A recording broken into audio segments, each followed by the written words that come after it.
The galaxy had been quiet for 3,000 years. Every star system that still had life floating around it knew one simple rule: if you make noise, you die. The things that hunted in the dark space between worlds were always listening, always, waiting for someone stupid enough to send out radio signals or bright lights into the void.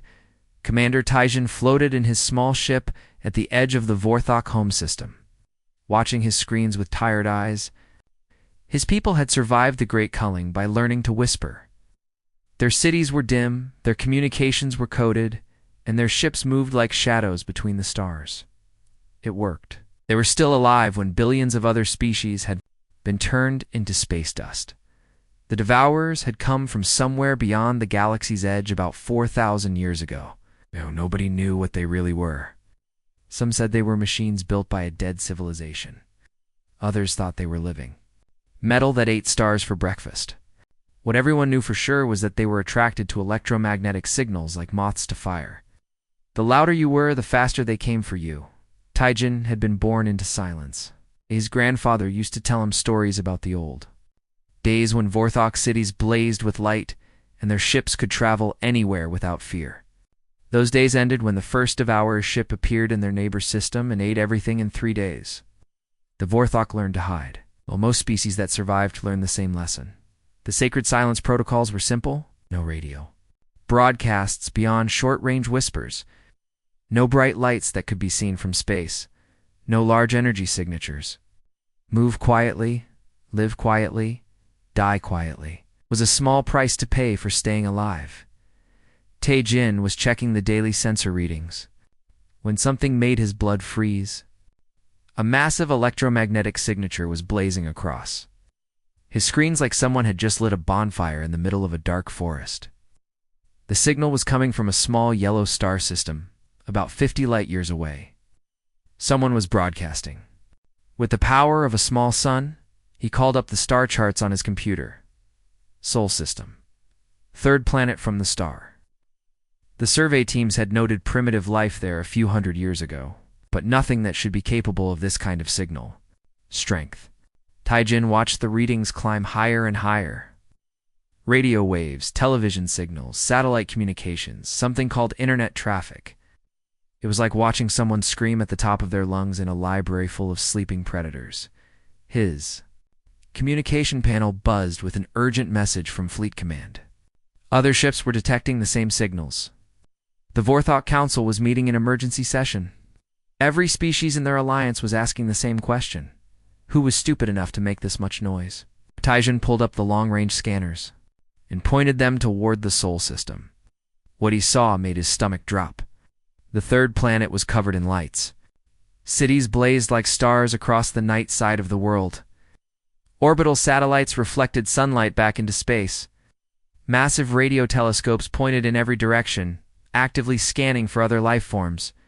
These humans were not just making noise by accident. They were doing it on purpose. They were actually trying to contact other species, apparently unaware that every signal they sent was like ringing a dinner bell for the most dangerous predators in the galaxy.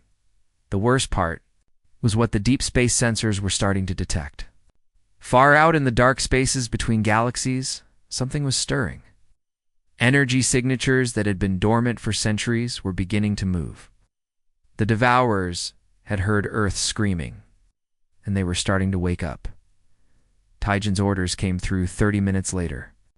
Take a small fleet of silent ships to the Sol system. Try to make contact with these humans before the Devourers arrived. Explain the situation. Help them shut down their communications before it was too late. Save them if possible. Or at least document what happened for the historical records as Taijin prepared his ship for the journey. He could not stop thinking about the images from Earth. The humans had built something beautiful on their little blue world. Their cities were works of art. Their technology was advancing rapidly, and their signals showed a species that was curious, creative, and eager to meet their neighbors in the galaxy. It was heartbreaking because Taijin knew they were all going to die. The Devourers did not negotiate, did not take prisoners. They came, they consumed, and they moved on. Every species that had tried to fight them had been reduced to floating debris within days. The only survivors were those who had learned to hide so well that the Devourers never noticed they existed. As his ship jumped into faster-than-light travel toward the Sol system, Taijin hoped they would arrive in time to at least try to save the humans. But deep in his heart, he suspected they were already too late. The galaxy's newest voices were about to be silenced forever, just like all the others. The hunt was beginning. Earth had painted a target on itself that could be seen from across the galaxy. Taijin's small fleet of 3 ships arrived at the edge of the Sol system. After traveling for 2 weeks through dark space, they kept their engines on minimum power and their hulls coated with stealth materials that made them nearly invisible to most sensors. This was how the Vorthok had survived for so long, by moving like ghosts through the void. The human planet was even brighter than the long-range scans had shown. Earth blazed with artificial light, and the space around it was busy with satellites, space stations, and small ships moving between the planet and its single moon. Radio signals filled the local space like a constant thunderstorm of electromagnetic noise. Taijin watched the human activity through his ship's cameras and felt a strange mix of admiration and horror. These creatures had built something amazing. In just a few thousand years, their technology was advancing so fast that each day brought new signals and new energy signatures, but they were also making enough noise to wake every predator within 100 light years. The worst part was that they seemed to be doing it on purpose. Giant radio telescopes on the planet's surface were actively scanning space, sending out powerful signals and listening for replies. They had launched probes toward other star systems with messages written in mathematics and pictures. They were trying as hard as they could to make contact with alien life, Taijin's second-in-command. A young officer named Haijin was monitoring human communications. "Commander, they have something called the Search for Extraterrestrial Intelligence. Are spending enormous amounts of money and time looking for us. They do not understand what they are doing," Taijin said quietly. "They think finding other life will be a wonderful thing. They have no idea it will be the end of their world. The plan was simple: make contact with the human leaders, explain about the Devourers, and help them shut down their communications before it was too late." The Vorthok had done this successfully with 12 other species over the past 1,000 years. Most of them had been grateful for the warning and had agreed to join the Galactic Silence. But as Taijin prepared to send the first contact message, something impossible happened. His ship's communication system activated by itself. A voice began, speaking in perfect Vorthok language, coming from somewhere on the planet below. "Hello, Commander Taijin. We know you are there. We have been watching your ships since you arrived in our system." The bridge went completely silent. Haijin dropped the datapad she was holding. The navigation officer turned to stare at Taijin with wide eyes. This was not supposed to be possible. Vorthok's stealth technology had never been detected by a primitive species before. The voice continued, calm and confident. My name is Dr. Minjay. "And I am speaking to you from the Seoul Advanced Technology Institute on Earth. We have been monitoring your communications since you entered our solar system. We have learned your language using our computers." Taijin found his voice after a long moment. "How did you detect our ships? Our stealth systems should make us invisible to your technology."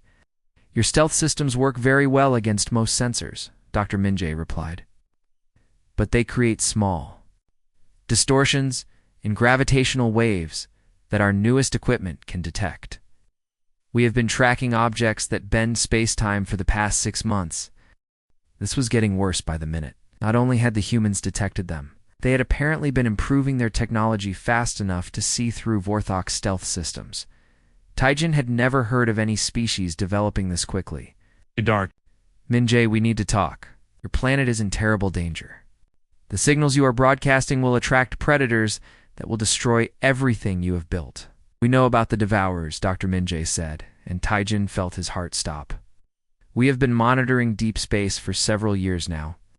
We detected the energy signatures moving toward our system about 3 weeks ago. We know they are coming, and we know why." Taijin stared at his screens in shock. The humans already knew about the greatest threat in the galaxy. They knew the Devourers were coming for them. They were still broadcasting at full power. If you know they are coming, why have you not stopped your transmissions? He asked. There was a pause, and then Dr. Minge's voice came back with something. That sounded almost like laughter. Because we are not going to hide, Commander. We have spent our entire history fighting things that wanted to destroy us. We have survived ice ages, plagues, wars, and disasters that should have wiped us out completely. We are not about to start running now. The transmission switched to video. No, and Taijin saw a human female sitting in what looked like a laboratory filled with advanced equipment. Behind her, through large windows, he could see a city that sparkled with millions of lights. Commander Taijin, your people have survived by hiding in the dark for thousands of years. But we have learned something different.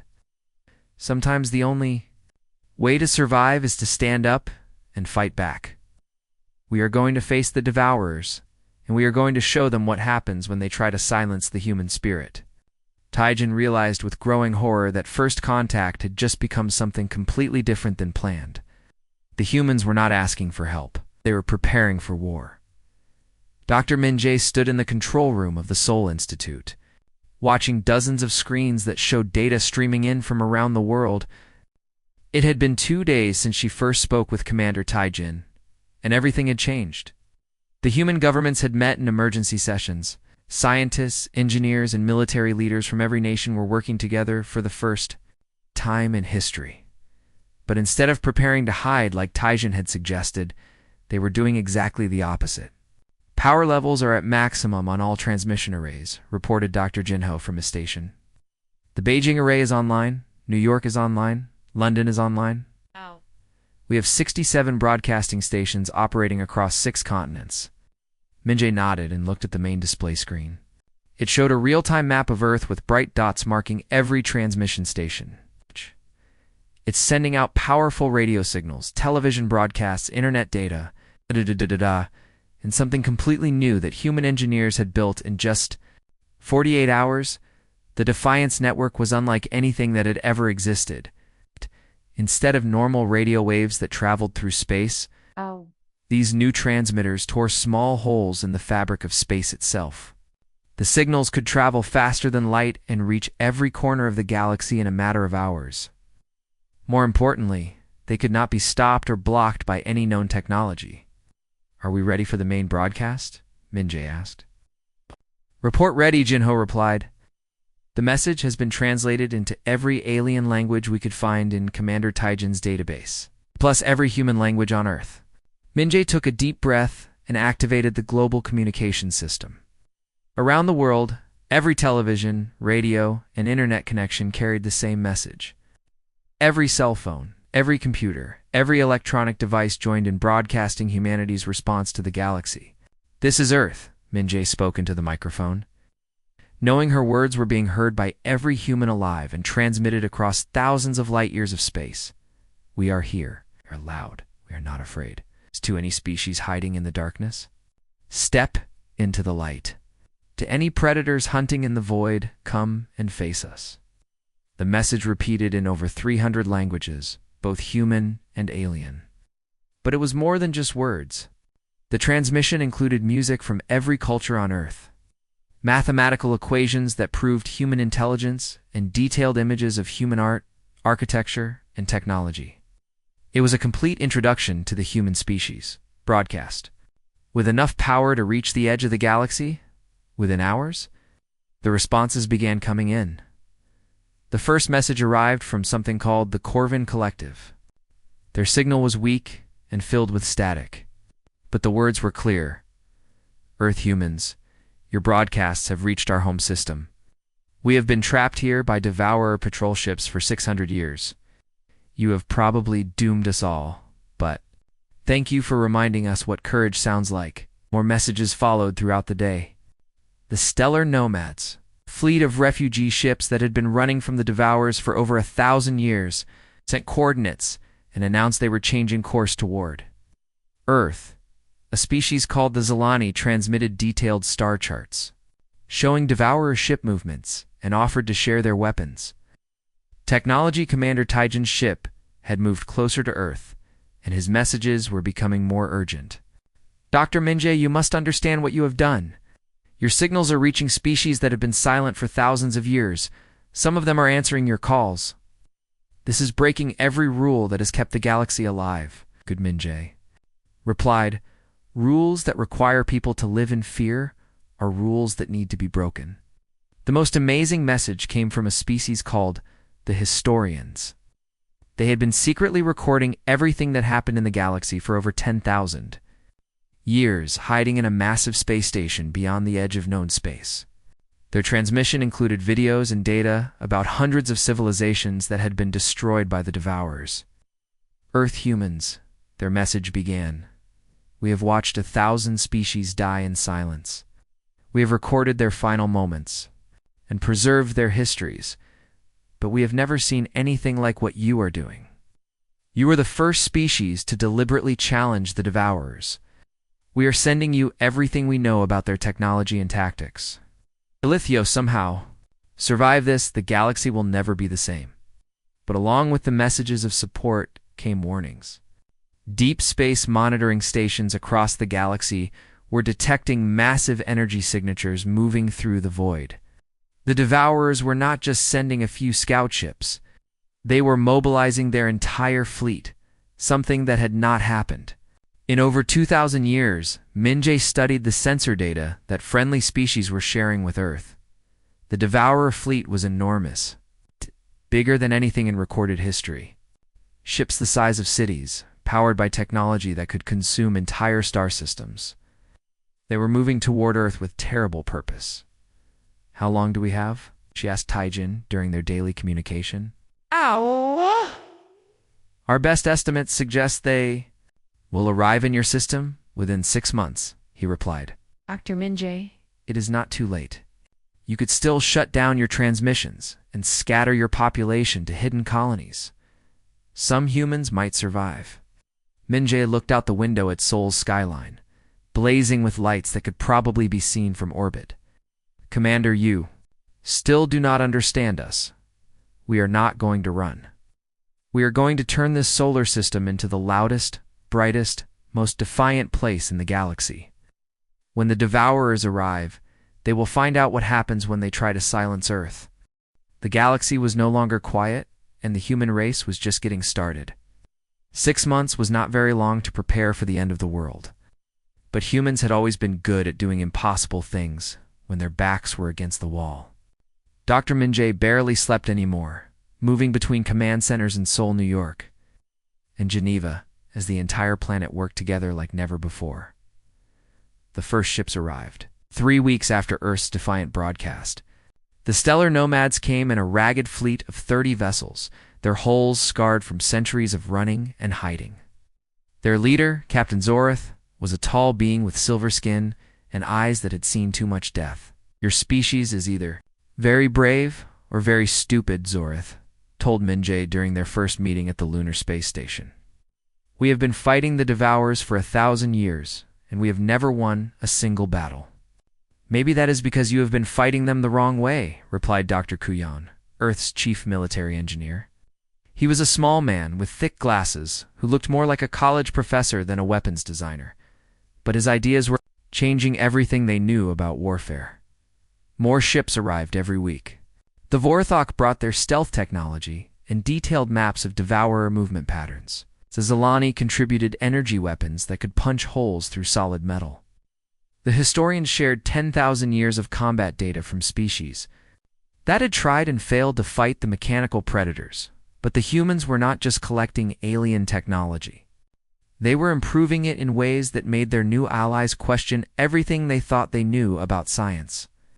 This should not be possible, Commander Taijin said, staring at the readings from his scanner. He was standing on the observation deck of Lunar Base Alpha. Looking out at what had once been Earth's quiet moon, Luna had been transformed into something that defied belief.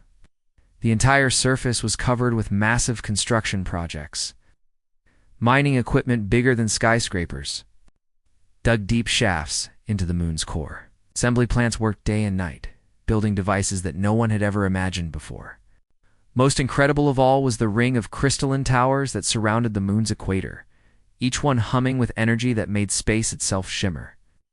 We call it a reality anchor, explained Dr. Yuna, the project's lead scientist. Young for such an important job. But her theories about dimensional physics had already revolutionized their understanding of how the universe worked. The Devourers travel through subspace, which is why they are so hard to fight. These towers will grab them and pull them back into normal space where our weapons can hurt them. Taijin looked at the data again. According to his instruments, the humans had figured out how to reach into another dimension and grab objects that should not even exist in their reality. How did you learn to do this? We asked ourselves a simple question, Yuna replied with a smile. What if the rules everyone thinks are impossible to break are actually just suggestions? The asteroid belt had become a massive weapons platform. Human engineers working with alien technology had turned chunks of space rock into automated defense systems. Each asteroid was equipped with weapons that could fire concentrated gravity waves, quantum disruptors, and something the humans called harmony bombs. The harmony bombs were Dr. Sijin's idea. He was a musician from the Seoul Philharmonic who had become Earth's leading expert on sonic warfare after discovering that certain frequencies could disrupt Devourer technology.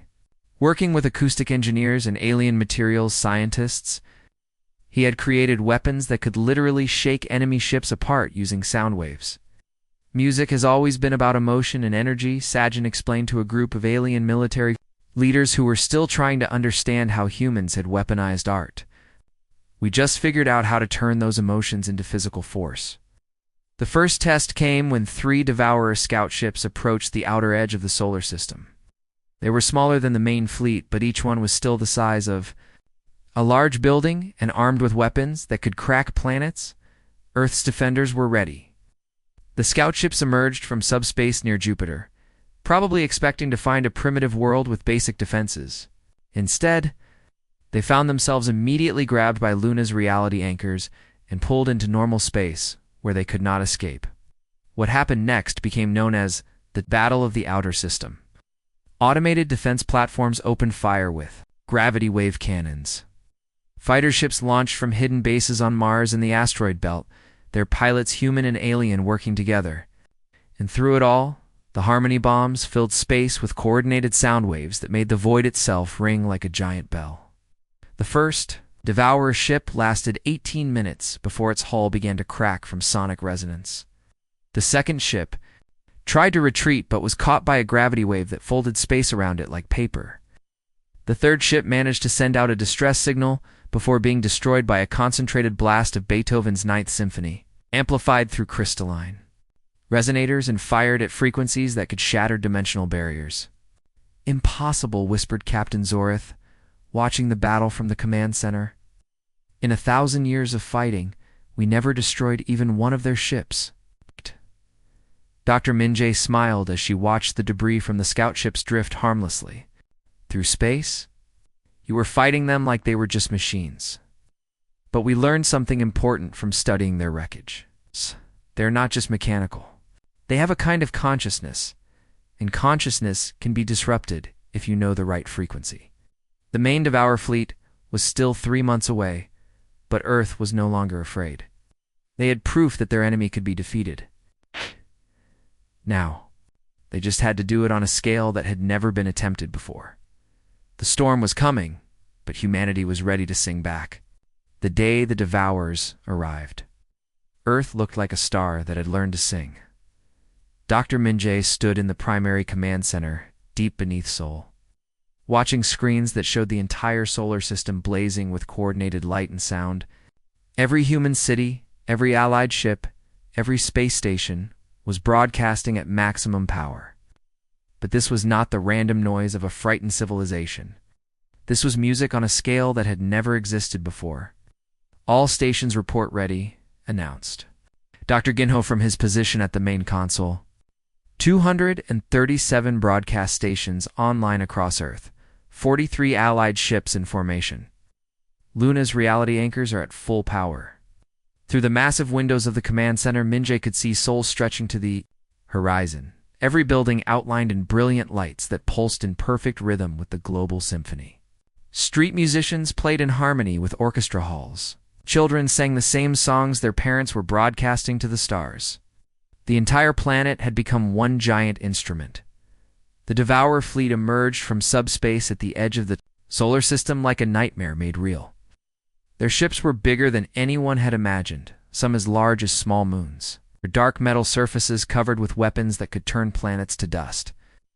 There were hundreds of them, moving in perfect formation toward Earth with terrible purpose, Commander. Taijan's voice came through the communication system from his ship near Mars. Minjay, their fleet is enormous. Our combined forces are outnumbered 50-1. Are you certain about this plan? As certain as we can be, Minjay replied, watching the tactical displays.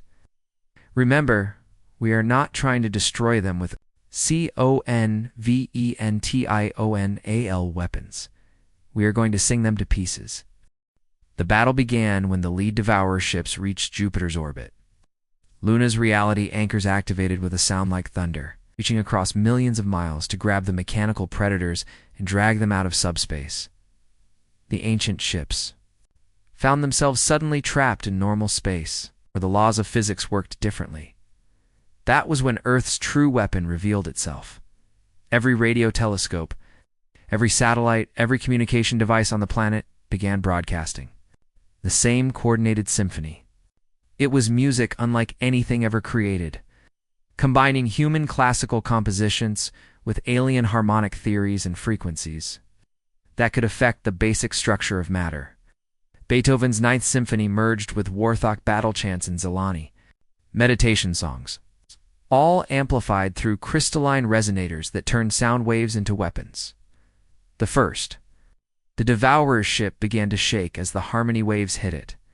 Its hull, which had survived 10,000 years of warfare, started to develop cracks that spread like spider webs across its surface.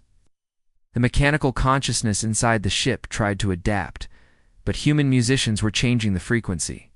Patterns faster than any computer could follow. Dr. Sejin conducted the global orchestra from his position in the command center, his hands moving to direct not just Earth's musicians, but alien composers who had joined the performance from there. Ships throughout the solar system? Increase the bass resonance on the Sol Array, he called out. Mars Symphony, shift to harmonic 7. Let them feel what defiance sounds like. The battle was unlike anything in recorded galactic history. Human fighter ships danced between enormous Devourer vessels, their pilots using gravity wave music to dodge weapons, fire, and strike. Back with concentrated emotion fired as quantum particles. The asteroid belt defense platforms sang in harmony, their weapons creating destructive interference patterns that made enemy ships tear themselves apart. But the most amazing thing was what happened to the Devourers themselves. As their ships began to fail, something unexpected occurred. Ancient mechanical consciousnesses inside them, which had been consuming civilizations for thousands of years, began to remember. Minjay, look at this, Dr. Yunha called from her station. The harmony waves are not just destroying them. They are releasing something. On the screens, they could see strange energy patterns escaping from the damaged Devourer ships. Patterns spread through space. They began to form shapes and sounds, voices, music, the preserved consciousness of every civilization the Devourers had ever consumed. The Corvin Collective, trapped in their home system for 600 years, suddenly heard the voices of their ancestors singing ancient songs of their people. The stellar nomads detected the harmonies of their homeworld, destroyed 1,000 years ago, but somehow preserved in the quantum memory of their destroyers. They were not just destroying civilizations, Minjay realized, watching the energy patterns spread across the galaxy. They were collecting them. Every song, every voice, every piece of music they encountered was stored inside their consciousness. The largest Devourer ship, a thing the size of Earth's moon, began to crack down the middle as human and alien musicians reached the crescendo of their performance. As it broke apart, a wave of pure music erupted from its core and spread across the galaxy faster than light itself, on worlds that had been silent for thousands of years. The descendants of hidden civilizations suddenly heard their own histories singing back to them.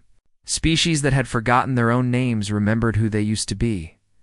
The great silence that had lasted for millennia was ending not with a whisper, but with the greatest symphony in galactic history. Captain Zoreth, watching from his command ship, as the last Devourer vessel fell silent, sent a message to Earth that was heard by every species in the galaxy. The stellar nomads have been running for 1,000 years. Today we stop running. Today we sing. Dr. Minjay smiled as she looked out at Seoul, still blazing with lights and music. Around the world, humans were celebrating in the streets. But their celebration was being broadcast to the stars, where 1,000,000 other worlds were turning on their own lights and adding their voices to Earth's song. The sky was no longer silent. It never would be again.